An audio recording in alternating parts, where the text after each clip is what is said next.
연준은 과연 언제 금리를 내릴까요? 아마 요즘 투자자분들이 가장 궁금해하는 질문일 텐데요. 이 질문의 답은 바로 물가 지표에 숨어 있습니다. 오늘은 초보 투자자분들을 위해서 연준의 금리 결정을 좌우하는 이 핵심 경제 지표들을 세상에서 가장 쉽게 한번 파헤쳐 보겠습니다. 네, 맞아요. 바로 이 질문이죠. 연준은 언제 금리를 내릴까? 주식, 코인, 부동산까지 정말 거의 모든 자산 시장이 이 질문 하나에 울고 웃고 있습니다. 자, 이 질문에 대한 단서를 찾으려면 우리는 연준의 머릿속으로 직접 들어가 봐야 합니다. 연준은요, 금리를 결정하기 전에 마치 족집게 과외 선생님처럼 뚫어져라 쳐다보는 세 가지 핵심 단서가 있습니다. 바로 이 단서들이 이해하는 것부터 한번 시작해보죠. 첫 번째 단서는 바로 CPI, 소비자 물가 지수입니다. 아마 뉴스에서 가장 많이 들어보셨을 거예요. 이건 아주 쉽게 말해서 우리가 매달 장바구니에 담는 삼겹살, 라면, 교통비, 월세 같은 이런 대표적인 상품과 서비스 가격의 평균 변화를 보여주는 지표라고 보시면 됩니다. 그러니까 말 그대로 우리 모두가 피부로 느끼고 이야기하는 인플레이션이라는 영화의 본편인 셈이죠. 마트에로 가격표를 보고 아이고 이게 왜 이렇게 올랐어? 하고 한숨 쉬는 바로 그 순간이 이 CPI에 고스란히 담기는 겁니다. 두 번째 단서는 PPI, 생산자 물가지수인데요. 이건 좀 달라요. 과자를 만드는 공장에서 밀가루나 설탕을 사오는 가격, 또 자동차 공장에서 철판을 사오는 가격처럼 제품을 만드는 기업 입장에서의 비용 변화를 추적하는 지표입니다. 자, 그래서 이 비유가 진짜 기가 막히는데요. 생산 비용이 오르면 결국엔 어떨까요? 그렇죠. 소비자 가격도 따라 오르는 경우가 많겠죠? 그래서 PPI는 앞으로 다가올 인플레이션의 영화 예고편 역할을 하는 겁니다. 그리고 마지막 세 번째 단서, 바로 PCE, 개인 소비 지출 물가 지수입니다. 이거는 CPI보다 훨씬 더 넓은 범위를 살펴보는 지표인데요. 우리가 직접 내는 돈뿐만 아니라 회사가 대신 내주는 의료비까지 포함해서 실제로 소비되는 거의 모든 걸 추적한다고 보시면 돼요. 자, 여기서 오늘 내용의 가장 중요한 포인트가 나옵니다. 우리는 뉴스에서 온통 CPI 이야기만 듣잖아요. 그런데 정작 연준은 금리를 결정할 때 공식적으로 PCE를 가장 중요하게 본다고 여러 번 밝혔습니다. 이게 바로 핵심이에요.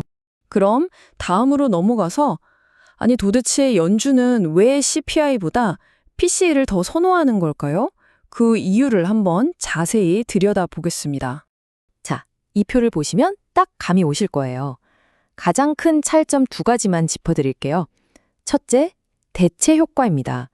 CPI는 돼지고기 가격이 아무리 올라도 사람들이 계속 돼지고기만 선다고 가정해요. 좀 비현실적이죠?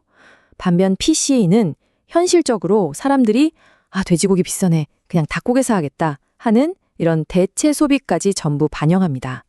둘째, 의료비인데요. CPI는 우리가 직접 내는 방원비만 계산하지만 PCE는 정부나 보험회사가 내주는 비용까지 포함해서 훨씬 더 현실적인 물가를 보여주는 거죠. 이게 제일 쉬운 비유 같아요. CPI는 매번 똑같은 품목만 적어놓은 고정된 쇼핑 리스트 같은 거고요. PCE는 사람들이 상황에 따라 물건을 바꾸어 담는 바로 여러분의 진짜 쇼핑카트 그 자체인 거죠. 훨씬 현실적이죠? 바로 이렇게 실제 사람들의 행동 변화를 담아내기 때문에 연준은 PCE가 단기적인 충격에 덜 흔들리고 장기적인 물가 흐름을 더 안정적으로 보여준다고 믿는 겁니다. 섣부른 금리 결정을 피하고 싶은 연준에게는 훨씬 신뢰도 높은 지표인 셈이죠. 자, 이런 지식을 바탕으로 가장 최근에 발표된 데이터를 한번 살펴볼까요? 이게 시장에 어떤 메시지를 던졌는지 말이죠. 가장 최근에 발표된 1월 CPI 데이터를 한번 보세요. 시장 전문가들의 예상치, 그러니까 컨센서스는 2.5%였는데 실제 발표된 수치는 2.4%로 더 낮게 나왔습니다. 이게 겨우 0.1% 차이라고 생각하실 수도 있지만 이 작은 숫자 차이가 시장에는 물가가 예상보다 빨리 안정되고 있네? 하는 아주 긍정적인 신호로 읽힌 겁니다. 그러니까 물가 상승세가 전반적으로 꺾이는 동시에 변덕이 심한 식료품과 에너지를 제외한 근원 물가는 안정적으로 유지되는 것. 바로 이게 연준과 시장이 가장 보고 싶어하는 이상적인 시나리오거든요. 자, 그럼 이 모든 게 초보 투자자인 여러분에게 대체 왜 중요할까요? 이제 모든 조각들을 한번 맞춰보겠습니다. 자, 이 흐름을 보시면 모든 게 이해가 되실 겁니다. 시장의 기대감은 보통 이렇게 4단계로 흘러가요. 1단계, CPI가 둔화되면 2단계, 시장은 연준이 더 중요하게 보는 PCE 역시 안정되겠구나 하고 기대합니다. 3단계, 그렇다면 연준이 굳이 지금처럼 높은 금리를 계속 유지할 필요가 없어지겠죠? 그리고 마지막 4단계, 결국 시장은 곧 금리를 내릴 수도 있겠다는 기대감을 주가 같은 자산 가격에 미리 반영하기 시작하는 겁니다. 오늘 내용이 혹시 복잡하셨다면 다른 건 다 잊으셔도 이것만은 꼭 기억하세요. CPI는 우리가 느끼는 체감 물가, PPI는 앞으로 다가올 물가의 예고편, 그리고 가장 중요한 PCE는 연준이 최종 결정을 내리는 진짜 기준점이라는 것을요. 그리고 최근 CPI 2.4%는 바로 이 기준점에 아주 긍정적인 신호를 보낸 셈이죠.